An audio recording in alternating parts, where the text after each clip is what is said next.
రేపు ఏలూరు జిల్లాలో deputy CM Pawan Kalyan పర్యటించనున్నారు. ద్వారకా తిరుమల మండలం ఐఎస్ జగన్నాథపురానికి వెళ్లనున్నారు. వరుసగా 16వ సంవత్సరం నరసింహస్వామిని దర్శించుకోనున్నారు. గ్రామ అభివృద్ధికి గతేడాది పవన్ హామీలు ఇచ్చారు. టూర్ ఏర్పాట్లను ఎమ్మెల్యే మద్దిపాటి వెంకటరాజు అధికారులు పరిశీలించారు. అటవీ ప్రాంతం కావడంతో ప్రత్యేక భద్రత కల్పిస్తున్నారు. భద్రతా ఏర్పాట్లను ఎస్పీ కొమ్మి కిషోర్ పర్యవేక్షిస్తున్నారు. గ్రామంలో ఆలయంలో పలు అభివృద్ధి కార్యక్రమాలకు పవన్ కళ్యాణ్ శ్రీకారం చుట్టనున్నారు.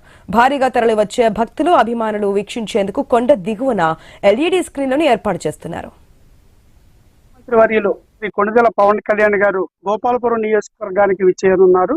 ఐఎస్ జగన్నాథపురంలో వెలిసిన శ్రీ లక్ష్మీ నరసింహస్వామి టెంపుల్ కి సంబంధించిన కొన్ని అభివృద్ధి పనులు, అంటే కొండ మీదుగా టెంపుల్ కి యాక్సెస్ రోడ్డు, ఈ మట్టి గుట్టల మీదుగా రాళ్ల మధ్య నడుచుకుంటూ వస్తూ అనేక ఇబ్బందులు పడుతున్నప్పుడు గతసారి ఉప ముఖ్యమంత్రి వర్యులు ఈ యొక్క టెంపుల్ విజిట్ చేసినప్పుడు అవన్నీ వారి దగ్గరగా చూసి ఇది కొంచెం ప్రమాదకరంగా ఉంది భక్తులకి అని చెప్పి ఆయన ఒక రోడ్డుని మరియు రీటైనింగ్ వాల్ ని శాంక్షన్ చేయించడం జరిగింది. ఒక వనరులు ఏర్పరచాలనే ఒక ఉద్దేశంతో వారు ఈ కొండను ఆనుకొని ఉన్న 30 ఎకరాల భూమిని కూడా ప్రభుత్వం నుంచి ఈ టెంపుల్ వాళ్ళకి అధికారికంగా అప్పజెప్పబోతున్నారు.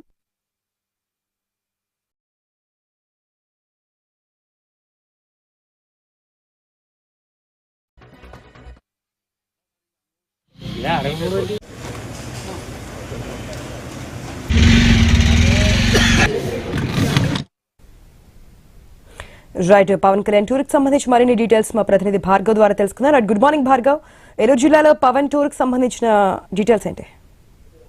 గుడ్ మార్నింగ్ ఆశ. అటు రేపు ఉదయం పవన్ కళ్యాణ్ రాబోతున్నారు. ద్వారకా తిరుమల మండలం ఐఎస్ జగన్నాథపురం గ్రామానికి తన ఇష్టదైవం లక్ష్మీ నరసింహస్వామిని వరుసగా 16వ ఏటా దర్శించుకోబోతున్నారు. అదే కాకుండా ఇక్కడ కీలకమైనటువంటి పలు అభివృద్ధి కార్యక్రమాలను కూడా ఆయన ప్రారంభించబోతున్నారు.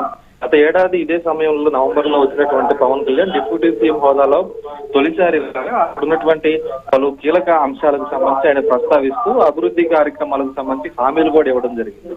ఆ హామీలు ఇచ్చిన నేపథ్యంలో కూడా రేపు స్వయంగా అటు కొండ గట్టుకు సంబంధించి ఏటిగట్టు నిర్వహణకు సంబంధించి కూడా ఆయన ప్రహరీ గోడ నిర్మాణానికి, అలాగే గ్రామంలో పలు డ్రైనేజీతో సహా రోడ్డు రహదారి సౌకర్యాలకు సంబంధించి కూడా శంకుస్థాపనలు చేయబోతున్నారు పవన్ కళ్యాణ్. ఈ ఏర్పాట్లను గోపాలపురం ఎమ్మెల్యే మద్దిపాటి వెంకటరాజు స్వయంగా పరిశీలించారు. అలాగే ఏజెన్సీ ప్రాంతం కావడం, గత 4 రోజులుగా మావోయిస్టుల ప్రభావం తీవ్ర కలకలం రేపుతున్న నేపథ్యంలో ప్రత్యేక బందోబస్తు కూడా ఏజెన్సీ ప్రాంతంలో కూడా ఏర్పాటు చేశారు. అటవీ ప్రాంతంలో కొండపై కొలువైనటువంటి లక్ష్మీ నరసింహస్వామి ఆలయానికి సంబంధించి కూడా పవన్ కళ్యాణ్ రాక నేపథ్యంలో భారీగా అభిమానులు గాని భక్తులు గాని తరలి వచ్చేటువంటి అవకాశం ఉన్న నేపథ్యంలో వారెవరూ కొండపైకి రాకుండా కొండ కిందే ఎల్ఈడి స్క్రీన్ కూడా ఏర్పాటు చేస్తూ ఆ వచ్చిన భక్తులందరూ కూడా ఎటువంటి ఇబ్బందులు కలగకుండా ఉండే విధంగా కూడా ప్రస్తుతం ఏర్పాట్లు అయితే పర్యవేక్షిస్తున్నారు. రేపు ఉదయం 9:30 సమయానికి కూడా పవన్ కళ్యాణ్ ఇక్కడికి చేరుకుంటారని కూడా అధికార వర్గాలు తెలియజేస్తున్నాయి.